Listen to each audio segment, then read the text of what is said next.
While Russia would prefer the West distracted from Ukraine, a direct Israel-Iran conflict would expose its vulnerabilities in the Middle East.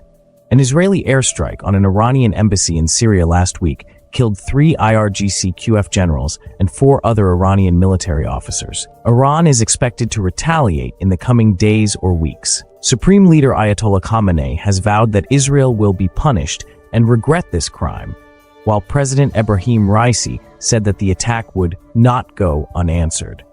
Fears are high that this could trigger an escalation of the Israel-Hamas war into a broader regional conflict and potentially even a direct confrontation between Iran and Israel. Although it has been argued that Moscow benefits from chaos in the Middle East, diverting Western attention and resources from Ukraine, it stands to lose a great deal if the Israel-Hamas conflict escalates into a wider war.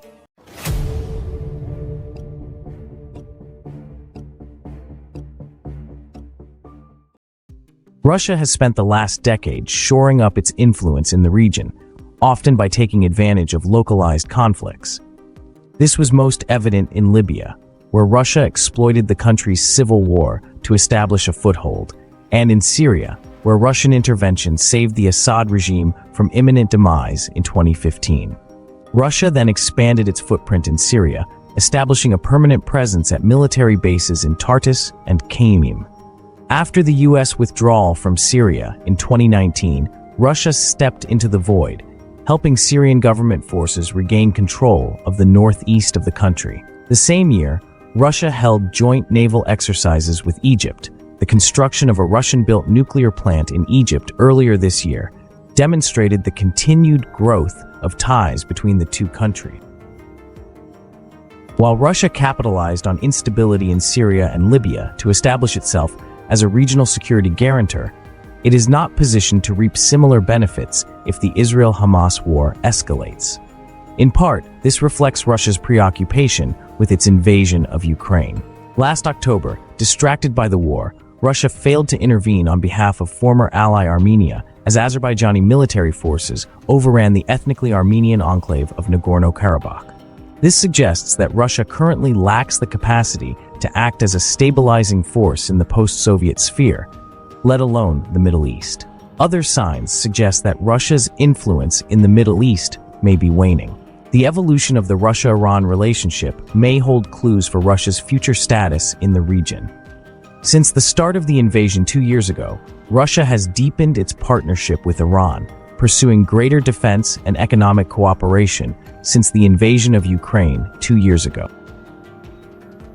Russia has found a critical military supplier in Iran, which has provided Moscow with unmanned aerial systems, ballistic missiles, and fighter jets.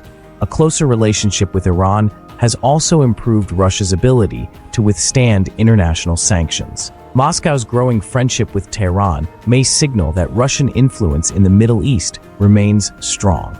However, it could also signal the opposite. Russia may realize that its future role in the region will be contingent on the favor of an increasingly capable Iran. For Moscow to achieve its long-term strategic objectives in the Middle East, it must cultivate a close working relationship with Tehran. The escalation of the current conflict in the Middle East could cause new tensions to surface.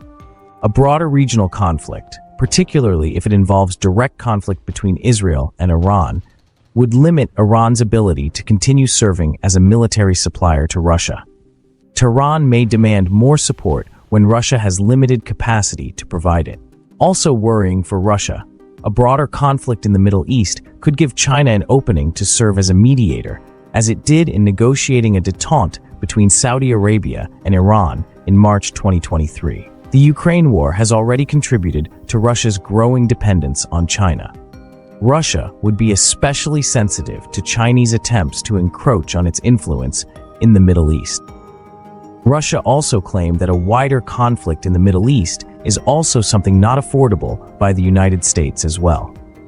As former Russian President Dmitry Medvedev said that a war between Israel and Iran would worsen Joe Biden's prospects of being re-elected U.S. president.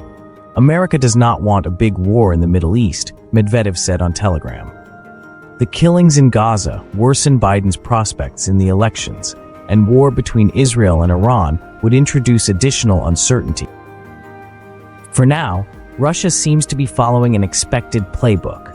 It has denounced Israel for violating Syria's sovereignty and deployed more forces to the Syrian-controlled area of the Golan Heights. Whether we see a significant escalation in the coming days, and whether Russia will be able to manage the attendant risks, remains to be seen.